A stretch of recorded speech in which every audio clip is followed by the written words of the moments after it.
Mussolini's Son of the Century. It's such a dark, foreboding, brutal, and yet artfully inspired story. It is astonishing. How did you prepare to even make this? And what were the conversations like with the producer Lorenzo Miele when you were trying to come up with how this was going to work? Lorenzo sent me the first couple of episodes, and I read them, and I was a big fan of Stefano Bises, the writer who wrote Gomorrah, the TV show, and so I started just reading as much as I could. Obviously, Antonio's book, but also reading around it, and looking at sort of music, listening to music, and looking at paintings and photography of the time, and trying to kind of contextualize the story within the sort of greater cultural thrust of the period.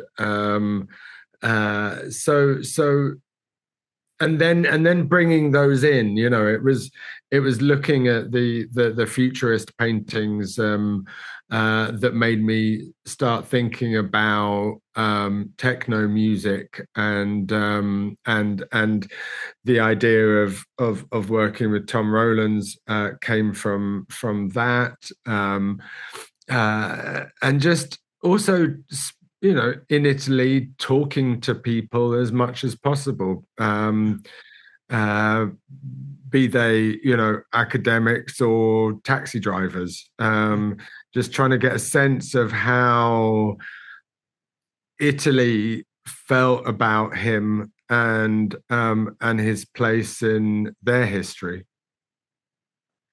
How did you want to approach the idea that you're obviously talking about something that is so old and yet so current, unfortunately, now, and interpret that into a way that didn't feel completely, you know, approaching history, but also feeling like it's of the times? How do you approach that kind of thing? At first I was thinking a lot about the kind of cultural relevance or political relevance to today. And then I realized that I didn't want the show to be didactic. I wanted to allow space for the audience to draw their own parallels if they wanted to. And so I just tried to set all of that aside, and really just focus on who he was and what he was trying to do, and where these ideas came from. What would make a man think that this was a good and righteous way forward, or did he not at all? I think right from the opening, I love the style that you did go for here, in the sense of, like, he's basically mugging for the camera in a weird way. And that line of "follow me, you'll love me too," and like the way that you've got the character interacting right away, I find that fascinating, because it doesn't feel like some of the old things we've watched about this kind of topic. It feels very current and very kind of lived in. How did you find that tone? Um, I guess I guess when we came up with the idea of him saying, "I'll make you a fascist too," it did kind of unlock something. The way in which he talks to the camera. He's trying to control his own narrative. And then as the show progresses, he slowly loses control of that narrative, and sort of desperately tries to bring it back under his control. And I think that idea of the control of the narrative is something very sort of pertinent today. They that control the narrative control everything, really. And so I think that was the idea behind it. But as I say, it's like I find what was going on in Italy at that time very modern. It wasn't like I was trying to modernize it, really. Right. It just came from what I saw and heard. I just think that approach is totally unique because often we see things in a lens that feels old fashioned, I guess, whereas this doesn't feel like that at all and maybe gives people new perspective. Yeah. Luca Marinelli is just astonishing in this role as Mussolini. It is absolutely shocking, frightening, stunning, beautiful even. What was he like to work with to capture this performance? Um, Luca is one of the greatest actors I've ever worked with, and one of my favorite human beings on the planet. He's a deeply humane individual with a vast imagination, and an imagination that's so powerful that if he imagines it, so do the audience. It's like a strange sort of hypnotism almost that happens, and so it was a great pleasure and honor to work with him. We worked very, very closely. It was a very long shoot, so we really propped each other up. It was a 127-day shoot. So it was tough at times, but he there was never a day where he, didn't maintain a sense of humor. I'm sure that would be required with a show like this. Yeah. For Tom Rowlands, working with him, like that's amazing. And when that first song comes in, it hit me over the head, and it was just the perfect moment. What was that relationship like? And did you have a lot of back and forth with him, or did he just kind of take it and run with it? What was that like? Tom, I've known for many years, being a bit of an old raver myself, and so I've known him for a long time. And of course, he did the soundtrack for my movie Hannah some years ago.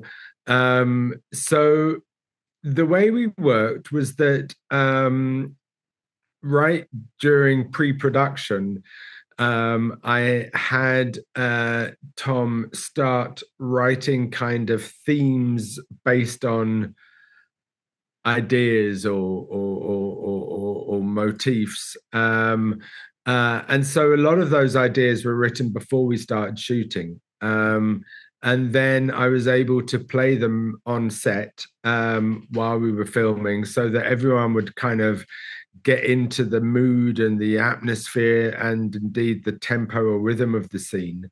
And then, when we came to post, obviously he worked on refining those ideas and developing them in, lots of different directions. But it was a very organic and quite a long process.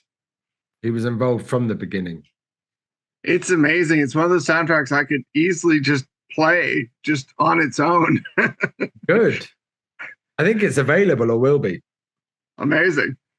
Well, you're partway through the series streaming on Mubi, and I'm curious how you feel about the reaction so far, because I have seen a lot of stuff online, people talking about it, and it's fascinating. It's really interesting. I mean, people seem to assume that I made it sort of now, knowing everything that we do, given the past 9 months or whatever it's been. So that's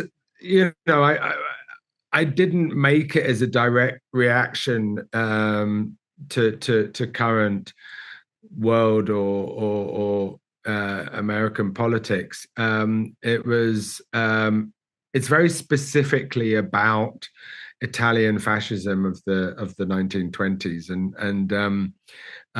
and if that has relevance beyond, then that's fascinating to me, but wasn't the kind of intention actually. No, of course, and the fact that you obviously finished this well before well Yeah. before this, yeah, it's interesting to see though how relevant history always is. Well, he wrote kind of, he wrote a rule book really, or should I say like a toolkit of